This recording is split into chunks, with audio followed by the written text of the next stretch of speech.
उत्तर प्रदेश के एक छोटे से कस्बे में स्थित श्री राम विद्यालय का नाम सुनते ही लोगों की रूह कांप उठती थी। विद्यालय में एक अजीब सा डरावना माहौल था, जिसकी वजह से कई छात्र छात्राएं वहां से पढ़ाई छोड़ चुके थे। ऐसा कहा जाता था कि वहां रात के समय प्रेत छाया घूमती है और जिसने भी उसे देखा वह कभी वापस नहीं आया। अभय, एक होशियार और जिज्ञासु छात्र, इस विद्यालय में नया दाखिल हुआ था।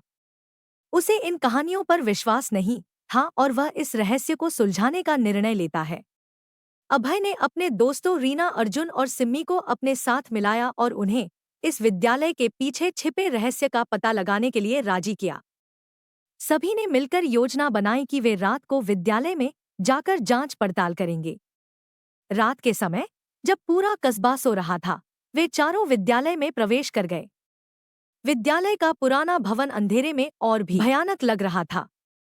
चांद की मध्यम रोशनी में भवन के कोने कोने में अजीब आवाजें गूंज रही थी। जैसे ही वे मुख्य भवन में दाखिल हुए, उन्हें एक ठंडी हवा का झोंका महसूस हुआ। वे धीरे धीरे चलते हुए एक पुराने कक्षा में पहुंचे, जहां दीवारों पर पुराने चित्र और काले बोर्ड पर कुछ अजीब निशान बने हुए थे। अर्जुन ने टॉर्च की रोशनी को दीवारों पर फेंका और देखा कि वहां किसी ने खून से मदद करो लिखा हुआ था।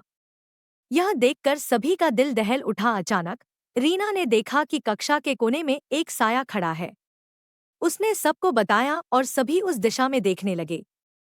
टॉर्च की रोशनी में वे देख सकते थे कि वह साया धीरे धीरे उनकी ओर बढ़ रहा है। डर के मारे सभी के पैरों तले जमीन खिसक गई। अभय ने हिम्मत जुटाई और उस साये से पूछा, तुम कौन हो और यहाँ क्या कर रहे हो? साया रुक गया और एक दर्द भरी आवाज में बोला, मैं इस विद्यालय का पूर्व छात्र हूँ। मुझे यहाँ निर्दयता से मार दिया गया था। मेरी आत्मा को शांति नहीं मिल पा रही है। अभय ने पूछा, तुम्हें शांति कैसे मिलेगी? साये ने जवाब दिया, मुझे न्याय चाहिए। जो लोग मुझे मारकर चले गए, उन्हें उनकी गलती का एहसास होना चाहिए और उनसे माफी मांगनी चाहिए।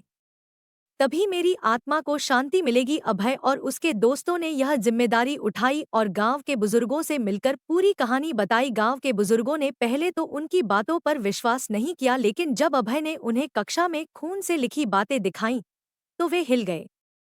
उन्होंने उस साये की कहानी सुनी और उसे न्याय दिलाने का निर्णय लिया। गांव के मुखिया ने उन लोगों को बुलाया जिन्होंने उस छात्र के साथ अन्याय किया था।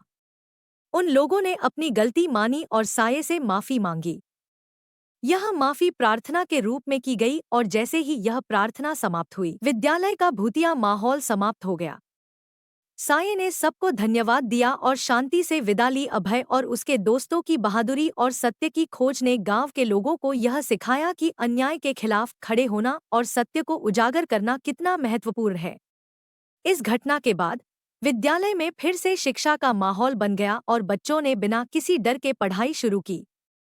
इस घटना की कहानी को आहट के एक विशेष एपिसोड के रूप में प्रस्तुत किया गया, जिसे लोगों ने बहुत सराहा।